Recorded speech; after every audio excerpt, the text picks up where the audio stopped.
Hello everyone, I'm Jay Cottrell, the Global Marketing and Communications Manager here at LaserTech. Every Tuesday around 2 p.m. Mountain Time, we go live with an employee or a subject matter expert about solving problems in traffic safety and professional measurement. You can join us on your coffee break. We are live for about 15 minutes. We are also live tweeting, so if Twitter is more your style, you can join us over there. If you have questions or comments for our guests or for LaserTech, please post them and we'll answer them either in real time or we might use those as a subject for another LTI Tuesday at 2 conversation. Today, Jordan Vermillion is joining me. Hi, Jordan. Hey, Jay. Great to be here. Well, I'm glad you joined us. Can you tell me how long you've been involved with LTI and what your job title is? Sure. So I am the Director of Marketing at LaserTech. I've been in that role for about a year and a half. And I just celebrated my 4 years at LTI earlier this month in June. Congratulations. Thank you. So how did you get into marketing then? So I think my interest started or peaked when I was in college taking the normal business classes. I majored in business. And there was a couple of classes that I was taking and it just kind of really resonated with me. And it probably wasn't until my second job out of college where I was working in strategic sourcing, and I was in a group meeting with, we were working on a product development, a project trying to create a new product. And so I was with engineering, salesperson, some marketing people, and product managers, and I was the sourcing guy. And I'm like, wow, I think I really like what those marketing folks are doing and those product management people are doing. I thought those are cool people. So I had an opportunity early in my career to move from strategic sourcing over into product development, product marketing, and kind of the rest is history. Been doing it for 25 years, and I like to think that I'm still learning. And I know that I found a book last fall that I shared with the rest of our marketing group. It's called Brand Harmony. It's written by Steve Yastra, and something that he said really resonated with me, and that is, as far as a customer is concerned, any interaction with a product is a marketing interaction. And so even back in the days of when I was a guy in strategic sourcing, in essence, I was involved in marketing, I just didn't know it. So that's what's cool, I think, about marketing is anybody that's in an organization or a company that is somehow interacting with product and customers, you're somehow marketing that product. Right. So when you're talking about how everyone is pretty much representing marketing or the product, can you tell us a little bit more about brand harmony and what that means? Yeah, Steve talks a lot about different customer touch points, and so the way I like to think of it is I'm a visual, so I like to think of a bicycle wheel, and there's all these spokes in the wheel, and each spoke is a piece of marketing. And so the way that we touch our customers, it's not, we tend to think of marketing as always like an advertisement, whether it be TV or print or digital or even social media or a postcard mailer, those sorts of things.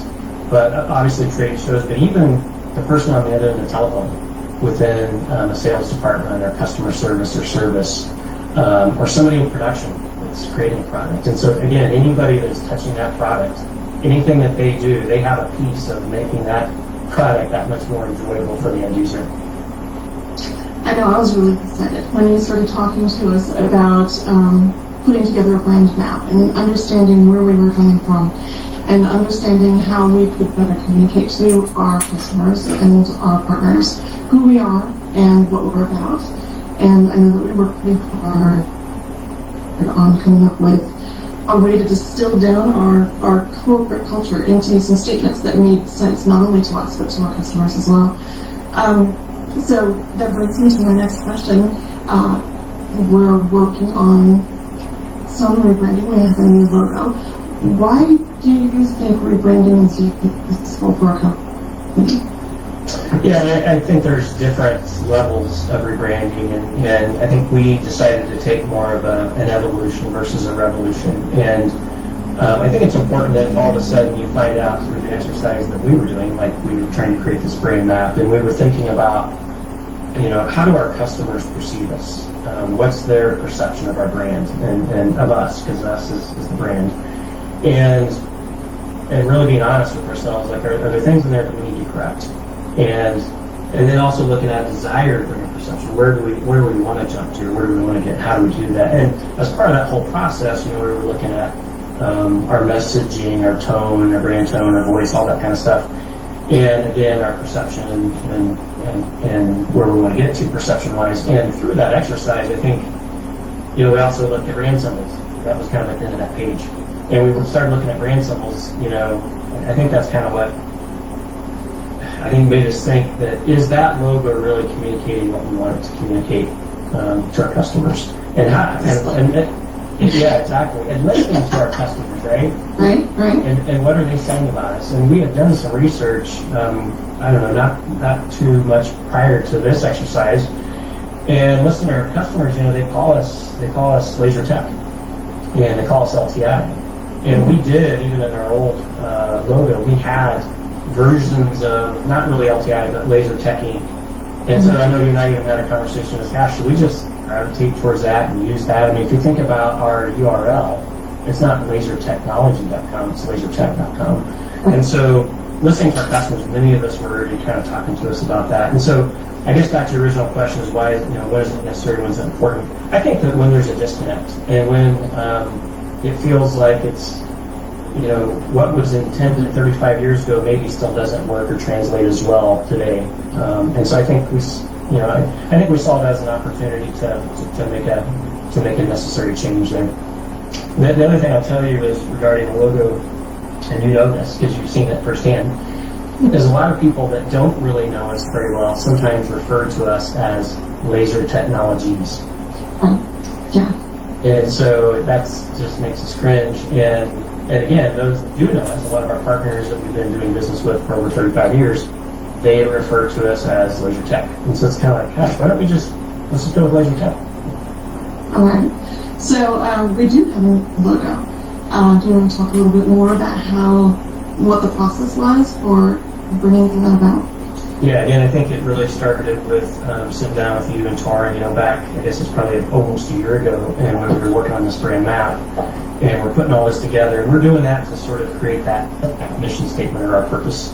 And through that, we started looking at these brand symbols, and it felt like there was a disconnect. And then later on, fast forward maybe 3 months, I read Steve Gastro's book about brand harmony, and he talks about dissonance. So the idea of harmony is you want all the musical instruments or the voices to be in harmony and sound perfect. And when I saw the logo, it felt like, again, it's not what our customers call us, and so it felt like a disconnect. And then I think, we had an opportunity to, think about what we do. We make laser measurement equipment for speed and professional measurement, for professionals in general, to make their work easier, safer, more efficient. And when I think about all of our products having laser technology in it, it felt like our letters of our logo could have some motion and speed to it to communicate the fact is that they're measuring quickly and they're providing very fast measurements, 186,000 miles per second, the speed of light. And not only that, but that name of that logo could also communicate innovation, that we're moving forward, that we're ready for the next 35 years. We just celebrated 35 years in business, and 2020 has been an interesting year, and hopefully we get through it, and I know we will, but what does the next 35 years look like? And I think this new logo kind of helps propel us towards that. Okay. So we have a new logo. I know we have very excited partners because my inbox has got messages daily about when can they get their logo and when can they get the files, so that they're very excited. They want to support us in this, which is great to have those really strong relationships that we have. What can you tell us about the next steps for this rebranding with Laser Technology? Yeah, so as you know, we're working on the brand standards or brand guidelines, and hopefully we're tweaking those to get those out here. I don't know, you'd have to tell me maybe in the next week or two. Hopefully sooner, yeah. We're getting close, I know. Yeah. And we don't want to get it out too soon. I want to make sure that the ink is dried and that the I's are dotted and T's are crossed. But so I think that's the first step, right? So, and part of this process of creating that logo, we have this desire to do it, And it wasn't just because we didn't like the logo anymore. It was something larger and bigger than that. But it was listening to our customers. And I think the other thing is our founders who founded the company 35 years ago, let's make sure they're good with it. Because if they're not, that's going to be problematic. And they were very embraced. They embraced the new logo, and not just the look and the idea of it, but the reasoning that we brought to the table along with that. And so, and then, getting our subsidiaries that use our logo on board with it, ultimately our employees a couple weeks ago, now we're sharing it with the world. So that's the phase that we're in right now. And I appreciate the fact that you allowed me a chance to talk a little bit about it. It's fun to talk about, something new and exciting. It is exciting. And hopefully, down the road when I don't know when, but hopefully we have some new shirts on with some new logos. But I think beyond that, as far as the brand, kind of brand projects is, or rebranding project is, I think it's really going back to brand harmony and looking at all the different customer touch points. And you and your team have already been, even before the logo, worked on some of our advertisements and some of our marketing collateral. And I think I've really done a tremendous job. Like hands to you and Torrin and Maddie for pulling that off, because I think we come to market a lot sharper, and it's just a little bit more focused. And I think it's also changing some of our brand tone and voice so that we're approachable and not as formal and stuffy, as maybe. And we didn't mean to be that way. It's just kind of the way we came across. And again, that was listening to our customers, I think, and telling us that. And so those have been some of those small evolutions that I think we've already started to make. But I think there'll be more of those. And then other touch points, if we find that we're hard to do business with, if it's hard to get a quote from us, if it's hard to get an answer from us, that's not what we want, right? We want to make sure that those touch points are modified and that we're easy to do business with. Because like Steve talks about in the book, if one of those folks, and I don't know if he talks about it or if it's my own words, but if those folks are out of alignment or if they're creating kind of dissonance, then we're not going to have a very clear message to our customer base. And so we want to make sure that things are in harmony and things are kind of flowing well together and working well together, so that those things aren't fighting. And we want them to be in harmony. And I think those are the sort of things that we'll start looking for. So it could be simple things like processes, like when somebody does contact us on our website, is that an easy process, or is that could it be easier? That sort of thing. Okay. I like that. I like the fact that we're moving to something more approachable. Calling ourselves Laser Technology Inc. is a very formal way of referring to ourselves. So I'm excited that we're going to be a little more relaxed, a little more approachable with the Laser Tech. Speaking of doing business, and this wasn't on the list of questions, but we have a really big honor that was given to us this spring. Would you like to talk a little bit more about that? Absolutely. So the Colorado governor, basically, they look at businesses, they get to apply for this award, and it's called their Excellence in Exporting Award. And LTI is, we've been doing business since, for the last 35 years, since 1985. And really, in the beginning, it wasn't just, last year, but in the beginning, we started internationally. Our business was international, and it came to the States kind of after. But we do business in over 110 countries, so we export. And so we were actually awarded back in April, May, Exporter of the Year award. And so, yeah, that's a great honor, something that we're happy about. But again, something that we couldn't achieve without all those great distributors and partners throughout the world that basically make that happen. Yeah, I think we've built some amazing relationships over the years, which has just helped us be able to achieve even better things. Right, and that back to the logo and kind of that rebrand that was the other groups of folks that we really wanted to talk to before we rolled this out, is to make sure, because they use our logo, we want to make sure, hey, here's our rationale, here's our reason, are you good with that? And the cool thing is you were on those calls with us, is they loved it, they embraced that logo, and it made our jobs easier to be able to then roll that out. Yeah, those were very exciting conversations. And just getting the energy back from them and their enthusiasm about what we're doing, kind of emphasized that we were on the right track. Right. So before I wrap up, this one is for Vinny.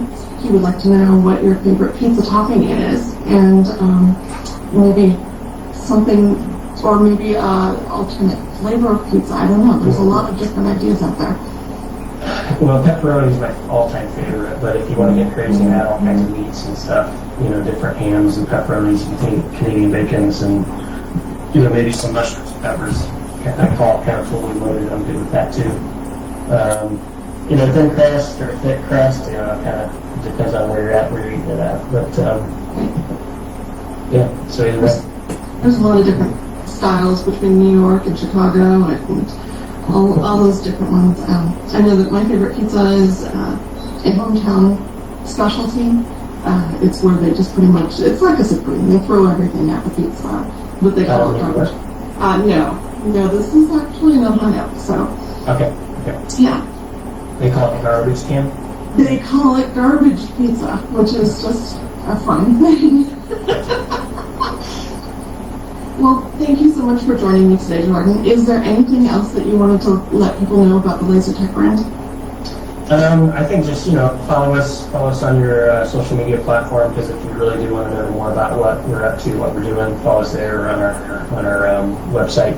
Because the more information, we're trying to do a better job of communicating that out, as well as your newsletters that you started. You and the team started a couple months ago. So I didn't want anyone to miss out on things that we're doing, especially since we don't see them face to face right now. Absolutely. I want to thank everyone else for spending time with us today. If there are any questions that are posted on the recording, they will be passed along by our marketing team. And looking ahead to next week, we'll be talking with Derek Reich about the upcoming virtual Esri UC conference. So we'll see you then.